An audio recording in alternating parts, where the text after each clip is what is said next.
Welcome to a short practice working on the legs, the upper body. You'll notice that I'm in jeans and a t-shirt, which means that this practice can be done anywhere at any time, whether you're in the office, at home, or in a yoga space. So we're actually going to get started standing. So with that being said, standing nice and tall. Make sure you can see me there. Good. And then just letting the feet be hip distance apart. And then moving the hips from side to side.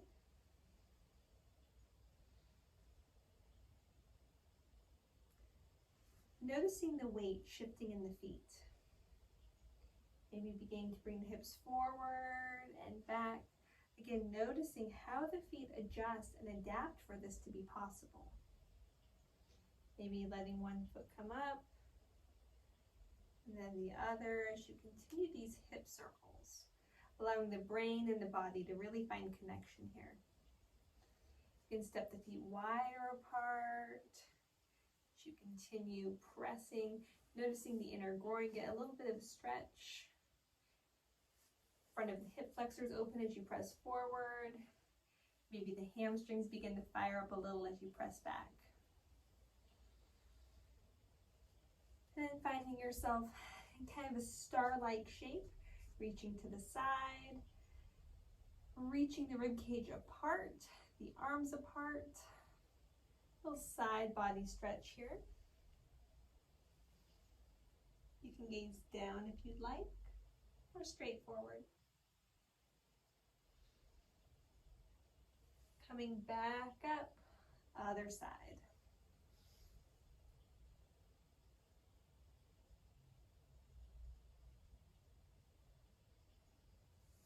Back up, heels in, toes out, and then just begin to squat down like you're doing a wall sit.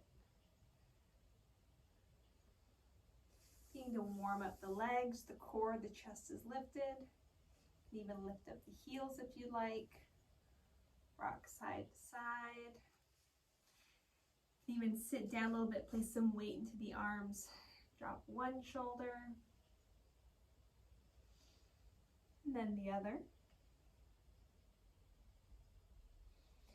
Back up, and then just rotating towards your right. Now, if you're on a bit of a tightrope like I am, I'm going to encourage you to widen the feet a bit. From here, just kind of notice how it feels as you bend one knee, then the other. Not bringing that knee way forward in the toes, but keeping it over the ankle. So we're not quite in a warrior one, we're kind of more of a pyramid-like shape spacing. And then speaking of our pyramid, beginning to bring the right hip back, left hip forward, leaning forward. Chest lifted. If you'd like, using blocks if you have them. If you do not have blocks, if you're truly in an office or in a space where you don't have props, hands to hips. Soft bend in the front knee, heart forward. Maybe arms back, pull the belly in, pull the shoulder blades together and down the spine. Intense hamstring stretch all back here. Also working the back muscles, the spinal erector muscles, to hold the back up. I like to open my chest as I do this. If comfortable, you can bring the hands down.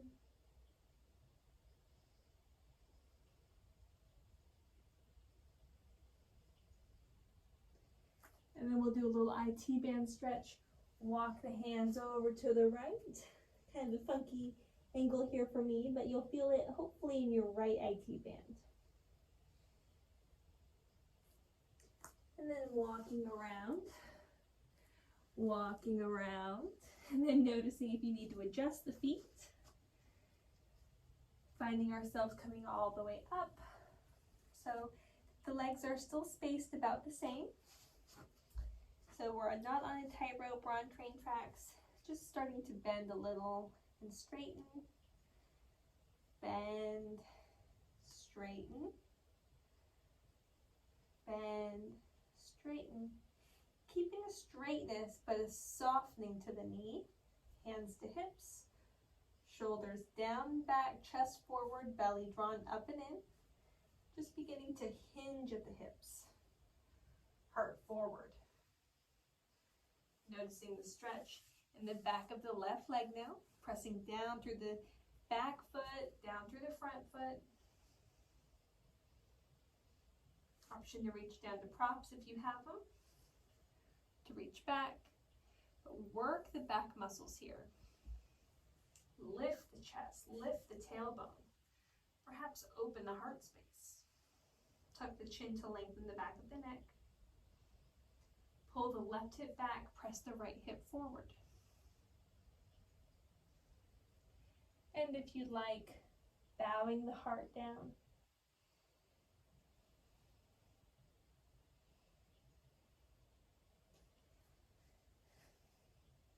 Honoring the body, doing what feels good. Perhaps taking the IT band stretch, so walking the hands to the left this time, allowing the feet to rotate, feeling the outside of the left leg sort of light up there. And then walking all the way around. Feet can come as wide as you'd like, finding a wide leg forward fold. You can feel free to come down to forearms. Maybe the elbows come over the shoulders. Or maybe you're on hands, elbows over shoulders. Beginning to bend one knee, straighten, and then bend the other. Just moving back and forth through these low side lunges, keeping the feet flat. Trying to keep the knee from collapsing in, keeping it externally rotated. So if it helps, you can place one hand at center, use the other to help guide that knee open. Trying to keep the shoulders open as well.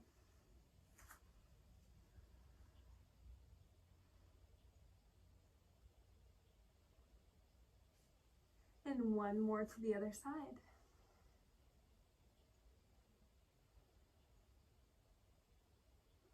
And coming back down.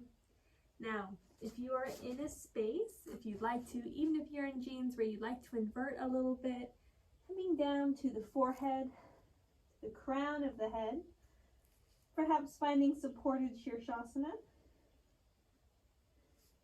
Otherwise, just taking a nice forward fold.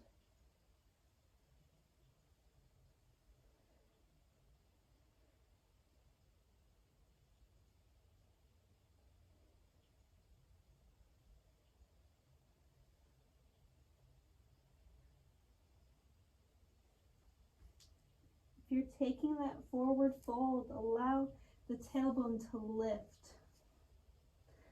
Allow the chest to be heavy as if the rib cage is disconnecting from the pelvis. And then maybe even with your forearms down, you begin to bend through one knee and then the other. And then let the hands be what's on the ground. And we're going to begin to walk the hands towards the left. And we're going to keep them on the inside of that leg.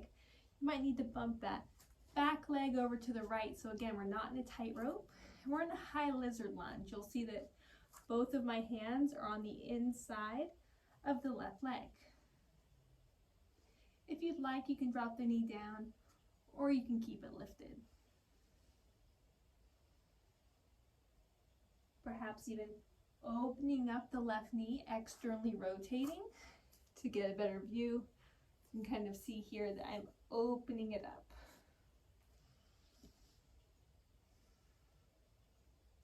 If you drop the knee, you can reach back with the left hand, get the twist.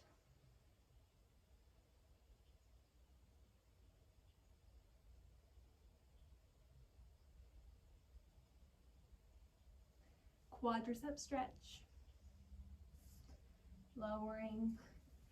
And then walking over to the other side. Heel toeing the right foot wide, left foot wide. Finding lizard lunge on this side.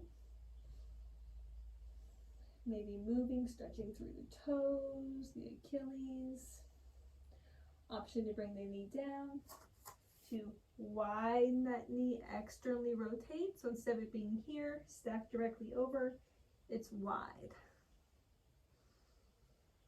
And if you've done so, perhaps taking the quadricep stretch.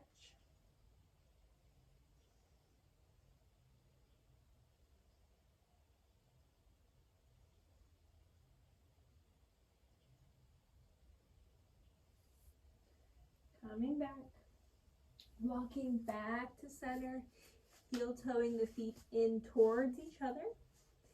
Inhale, half lift, heart forward, away, chin tucked, and fold. And then what we're going to do next is bend the knees, sink the hips, lift the heart, finding your chair pose. Now notice that my back right now is a little bit lordotic. There's a bit of a swoop there. To neutralize this, I just lengthen the tailbone and lift the heart. And then perhaps I sit down a little bit more. For added challenge, you can lift the heels and maybe lower a little bit more. If there's any shaking, that's okay. Arms can reach. Finding opposition here, there's heaviness towards the seat, the feet towards the earth, a lightness, a reaching through the ribs and the arms. Inhale, exhale, fold. Pedaling out.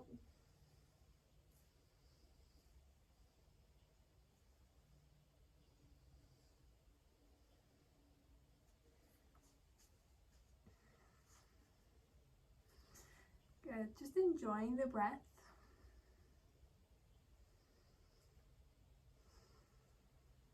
Really connecting to it. Inhale, half lift, breathe in. Breathe out here, stay here. Another inhale. Exhale, fold. This time, sweep the arms back behind you. Inhale, half lift. Working the back. Exhale, fold. Bend the knees. Chest comes towards the knees, the hips lower. Inhale. Exhale. Maybe the arms come forward. Inhale. Exhale. Inhale. Exhale. This time maybe we find our drinking bird. Lift the heels. Inhale. Exhale. Staying still. Inhale. Exhale. Inhale. Exhale, fold. Pedal out. Now we're going to find a malasana squat. So feet as wide as you'd like them to be. Heels in, toes out. If you'd like to sit on blocks, you can sit on blocks. If your pants that you're wearing are not quite malasana friendly, then what you can do is just find more of a chair pose or squat pose. Maybe a toe squat to stretch the bottoms of the feet, or you can sit on a chair. My jeans happen to be pretty stretchy, so I can get away with a nice deep malasana myself. And then allow there to be some counter pressure, knees to elbows, elbows to knees, palms to palms. Lengthen the spine. Center the breath. Center it right into the middle of your heart space. Rib cage is expanding in all directions.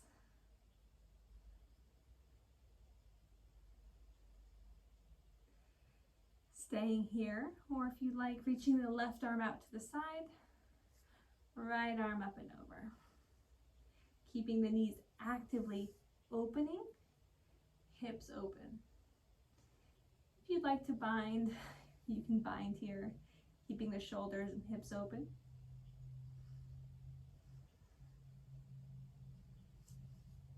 Finding yourself now Doing the other side.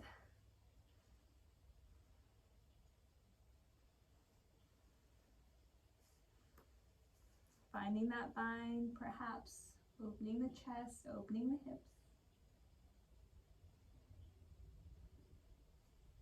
Unwinding, moving in a way that feels good to move. Your body is smart.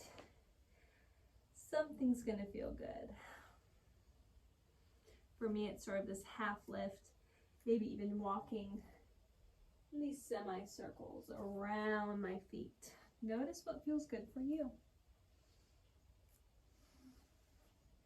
Shifting the hips from right to left.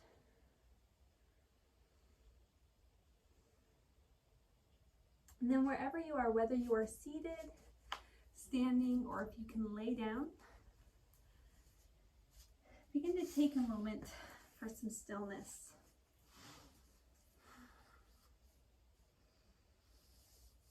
If possible, you can let the eyes close. And just gauge the breath. Notice it. My breath right now, it's a little deeper. It's got ujjayi property to it because my body was working and I was talking.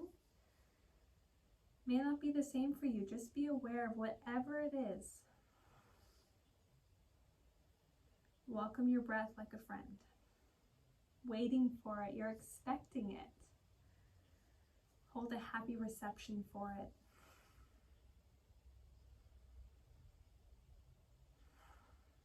Crisp air in through the nose. And everything used and stale out the mouth. Inhaling hope and positivity for the day. Exhaling everything else. Get rid of the negative, get rid of the stale. Inhaling and letting go. Palms together. Go ahead and start rubbing them together. Creating some heat. Perhaps even matching the heat of the body. Faster and faster.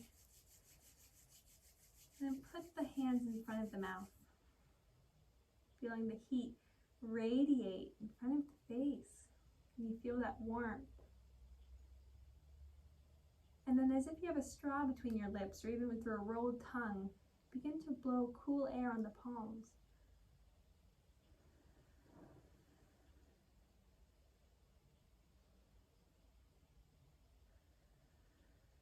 And let that coolness spread through the body.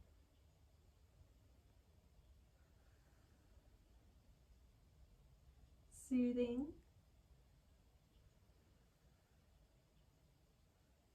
Helping. At peace. Palms together, Anjali Mudra. Slight tuck of the chin. I'd like to thank you so much for joining me for this short practice. I hope that it did your body and your mind well. Even though we aren't practicing this live together, we are practicing together. And we are community. And that community, that energy that we all share, that's it, you know? So with that, I end this practice saying Soham, meaning I am that. Soham.